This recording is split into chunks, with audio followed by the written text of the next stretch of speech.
सुनेली का कुआं। परिश्रम से ही अमृत की प्राप्ति होती है।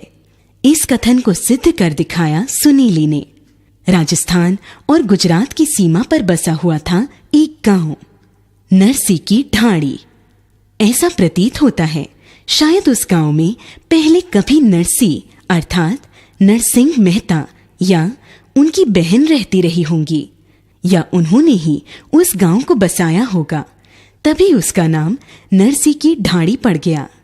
यह गांव लगभग 40 वर्ग किलोमीटर की भूमि पर फैला हुआ था, जिसमें केवल 5 परिवार ही रहा करते थे। ये सब एक ही परदादा या लकड़दादा की बेल के फल थे। विभाजन से पूर्व इसी वंश का एक परिवार गुजरात से लगी अपनी भूमि के सीमांत पर जा बसा, क्योंकि वहां किसी बंजारे ने कुआं बनवा दिया था। वह कुआं ही उस परिवार के मुखिया को वहां खींच कर ले गया और वह वही उसका मालिक बन बैठा। शेष परिवार उसी ढाणी की गढ़ी में बसे रह गए। वे लोग अपने पुरखों की ढाणी छोड़कर कहीं जाना नहीं चाहते थे। इस गांव में जल की विकट समस्या थी। राजस्थान में सबसे प्यारी और कीमती वस्तु यदि कुछ है तो वह है पानी। जो लोग कोलकाता, मुंबई जैसे बड़े बड़े शहरों में रहते हैं, वे पानी की कीमत क्या जाने। पानी का मूल्य तो वे लोग जानते हैं जो एक एक बूंद पानी के लिए तरसते हैं। वैसे राजस्थान की औरतें बड़ी पानीदार होती हैं और राजस्थानी वीरों की तलवारों का पानी तो बहुत ही प्रसिद्ध है। लेकिन यहाँ उस पानी की बात की जा रही है जिसे जल कहते हैं और जो लोगों का जीवन है। नरसी की ढाणी मर जाए थारी नानी। बुढ़ापे की ओर कदम बढ़ाती हुई सुनेली पिछले 50 वर्षों से इस गांव को यह गाली देती चली आ रही थी। सुनेली जब इस गांव में बींदड़ी बहू बनकर आई थी, तब उसका सौंदर्य स्वर्ण के समान दमकता था। शायद यही कारण था कि उसका नाम सुनेली पड़ गया था। लेकिन अब तो यही सोने का रूप ढाणी की झुलसती रेत में तप तप कर कुंदन बनने के बजाय तांबा बन गया था। बेचारी जब से इस गांव में आई कभी सुख नसीब न हुआ। वह 4-4, 5-5 कोस दूर कुओं से पानी लेकर आती। चाहे धूप हो या शीत, आंधी हो या तूफान, उसे हर हालत में पानी लाना ही पड़ता था। त्योहार के दिन भी, शारीरिक अस्वस्थता में भी उसका यह कार्य कभी न रुकता। यही कारण है कि उठते बैठते उसके मुंह से यही निकलता, नरसी की ढाणी मर जाए थारी नानी। पानी की इस विकट समस्या के कारण ही इस गांव में लोग अपनी लड़की का ब्याह कराना पसंद नहीं करते थे। हाँ, यहाँ की लड़कियों के ब्याह में कोई बाधा नहीं पड़ती थी। शादी हो जाने के बाद यहाँ की लड़कियां यहाँ वापस आने का नाम लेना तो दूर, इस तरफ पैर करके सोना भी पसंद नहीं करती थीं। आदमियों का क्या, वे तो अपने ढोरों के साथ इधर उधर घूम ही आते थे, कभी कोटा बूंदी की ओर, कभी उदयपुर की ओर। मरना तो गांव की औरतों को ही पड़ता था। जब से ढाणी का एक परिवार बंजारे के कुएं पर जाकर बस गया, सुनेली का मन भी यहाँ से उचट गया। वह भी यहाँ नहीं रहना चाहती थी, लेकिन क्या करे, वह मजबूर थी। यहाँ के लोग अपने पुरखों की ढाणी छोड़कर वहां से हटना नहीं चाहते थे।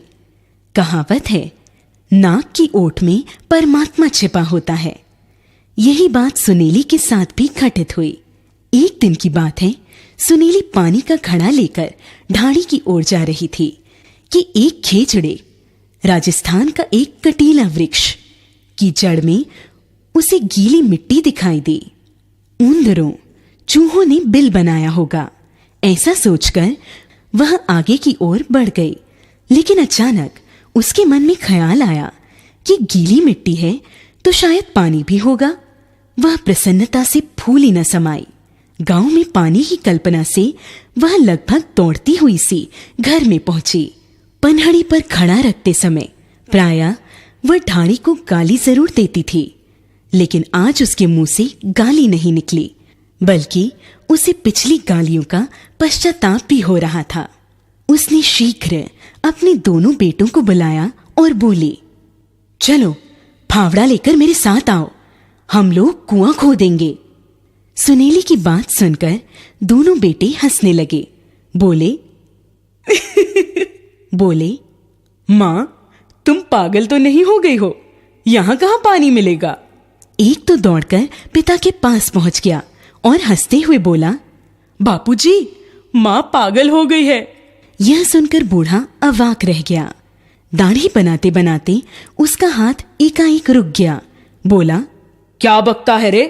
बकता नहीं हूं बापूजी, कह रही है फावड़ा लेकर मेरे साथ आओ, कुआं खोदेंगे।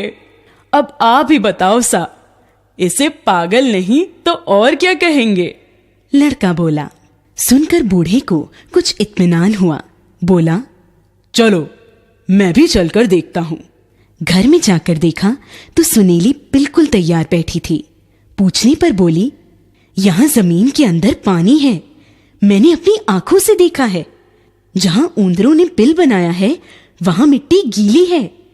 यदि वहां पर कुआं खोदा जाएगा तो पानी जरूर निकलेगा। सुनेली की बातें सुनकर बूढ़ा ठाकुर भी हंसने लगा। बोला, पागल हुई है क्या? ऊंदरे तो हमेशा बिल बनाते ही हैं, यह कोई नया कार्य तो है नहीं। घर बैठ, यहां पानी कहां? परंतु सुनेली के मन में तो दृढ़ संकल्प था। उसने ठाकुर की एक बात न सुनी। उसे तो कुआं खोदने का जैसे भूत सा सवार हो गया था। उसने फावड़ा उठाया और खेजड़े की तरफ चल दी। काफी देर बीतने के बाद भी जब सुनेली वापस नहीं लौटी तो ठाकुर ने बेटे को भेजा कि जाकर सुनेली का पता करे। लड़का वहां पहुंचा तो आश्चर्यचकित रह गया। खेजड़े के नीचे ताजी मिट्टी का ढेर पड़ा था और सुनेली तन मन से कुआं खोदने में तल्लीन थी। सुनेली का उठता हुआ फावड़ा दूर से दिखाई पड़ रहा था। वहां पहुंच उसने मां के हाथों से फावड़ा छीन लिया और स्वयं भी मिट्टी खोदने लगा। ऊपर तो रेत ही रेत निकल रही थी, लेकिन नीचे मिट्टी नरम थी। इस समय दोनों में उत्साह दिखाई पड़ रहा था। थोड़ा सुस्ताने के बाद सुनेली बोली, बेटा, मेरा पूरा विश्वास है यह पानी जरूर निकलेगा। अगर सब लोग लग जाएं तो यह कार्य बहुत शीघ्र ही पूरा हो जाए, नहीं तो मैं तो खोदूंगी ही, चाहे महीनों लग जाएं। अब मैं तो अपने कुएं का पानी पीकर ही मरूंगी। तू खुदाई करता रह, मैं तेरे लिए रोटी लेकर आती हूं। सुनेली बेटे के लिए रोटी लेकर वापस आई तो देखती है कि जवान हाथों के जोर ने उसके काम को दुगना आगे बढ़ा दिया है। उसकी खुशी का ठिकाना न रहा। बेटा खेजड़े की तने की छाया में रोटी खाने लगा तो सुनेली पुनः फावड़ा लेकर उस कार्य में जुट गई। सायंकाल दोनों मां बेटे घर पहुंचे तो उनके चेहरे पर प्रसन्नता और आत्मविश्वास झलक रहा था। ढाणी के लोगों ने उनका मजाक भी उड़ाया, लेकिन वे दोनों चुप रहे। प्रातः छोटा लड़का जागा तो देखा मां बिस्तर पर नहीं थी, पनहड़ी पर घड़ा भी नहीं था। कुछ सोचकर उसने बड़े भाई को जगाया। बोला, दादा सा, मां शायद ठीक ही कहती है, खेजड़े के जड़ में पानी है, तभी तो यह हमेशा हरा भरा रहता है। आओ उठो, हमें मां का हाथ बटाना चाहिए, नहीं तो मां अकेली इस कार्य में मर खप जाएगी। बड़े ने कुछ सोचा और छोटे भाई को साथ लेकर चल पड़ा। दोनों खेजड़े के पास पहुंचे तो देखते हैं कि मां पानी का घड़ा लिए तेजी से दंदनाती हुई चली आ रही है। मां में कितना बल और जोश भरा हुआ है, यह सोचकर दोनों गड्ढे में उतर गए और कुआं खोदना शुरू कर दिया। पास आने पर मां ने दोनों को इस कार्य में जुटे हुए देखा तो गर्व से फूली नहीं समाई। बोली, शाबाश मेरे बच्चेरों, अब इस कार्य को पूरा होने में बिल्कुल देर नहीं लगेगी। अरे 6 हाथ हों तो कुआं क्या, पाताल भी खोदा जा सकता है। अरे 6 ही हाथ नहीं, 8 कहो, मैं भी कुएं की खुदाई करूंगा। फावड़ा जमीन पर रखते हुए बूढ़ा ठाकुर बोला। यह देखकर सुनीली के हाथों में हाथी के समान बल आ गया। वह खुशी से बोली, अरे, जिसके 2-2 जवान बेटे हों और जिसका धनी भी ऐसा पौरुष दिखाए, उसे किस बात की चिंता। फिर खुशी से झूमती हुई बोली, धन्य भाग मेरी बहुएं भी पनिहारी का गीत गाएंगी। मारे ससुर जी ने खुदाया कुआं बावड़ी जी। उसने झट से पानी का भरा घड़ा उठाया और घर के भीतर चल दी। आज यही घड़ा उसे फूल के समान हल्का लग रहा था।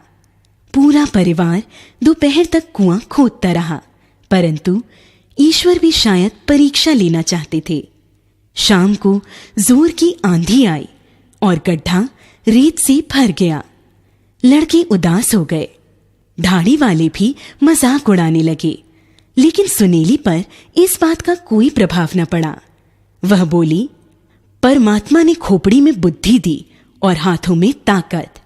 दिन में हमें आराम करना चाहिए और चांदनी रात में कुआं खोदना चाहिए।